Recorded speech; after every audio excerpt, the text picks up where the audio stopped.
Patrolling police ने दौरान वारदात लड़की को जख्मी करने वाले 2 डाकुओं को गिरफ्तार कर लिया। मजीद जानते हैं अंजुम नकवी से। अंजुम, आगाह कीजिएगा, डाकुओं की गिरफ्तारी कैसे अमल में लाई गई? अजी ये थाना मोतरा के इलाका में दो मुसल्लह डाकुओं ने वारदात की है और एक लड़की को मामूली जख्मी किया। उसके बाद डाकू जो है फरार हो गए।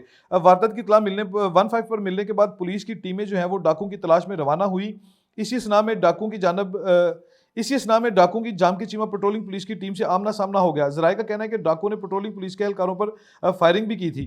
ताहम अहलकारों ने अपनी जान की परवाह ना करते हुए डाकुओं को घेरे में ले लिया और एक डाकू को गिरफ्तार करने में उन्हें कामयाबी हासिल हुई। जबकि दूसरा डाकू जो है जो फरार हुआ था उसे करीबी देहाती आबादी के अफराद ने पकड़कर पुलिस के हवाले कर दिया है। इस सिलसिले में जब डीएसपी पेट्रोलिंग पुलिस इरफानुल हक सलैरिया से मेरी बात हुई तो उन्होंने बताया कि मुलजमान को मुकामी पुलिस के हवाले कर दिया गया है, जहां उनके खिलाफ कानून के मुताबिक कार्रवाई अमल में लाई जा रही है और उनसे तफ्तीश का अमल भी जारी है। इसके साथ साथ मैं आपको बताता चलूं कि साहूवाल पेट्रोलिंग के एहलकारों ने मोहम्मद सईद के कब्जा से 800 पतंगे, गलोटिया मोड़ ने कार सवार से 700 पतंगे, जवेद मसीह से 60 बोतल वलैती शराब, जबकि खुई स्टाफ के एहलकारों ने सुजुकी कार में सवार इमरान से आतशी असला भी बरामद कर लिया है। जी बहुत शुक्रिया अंजुम नकवी, तफसीलात से आगाह कर रहे थे।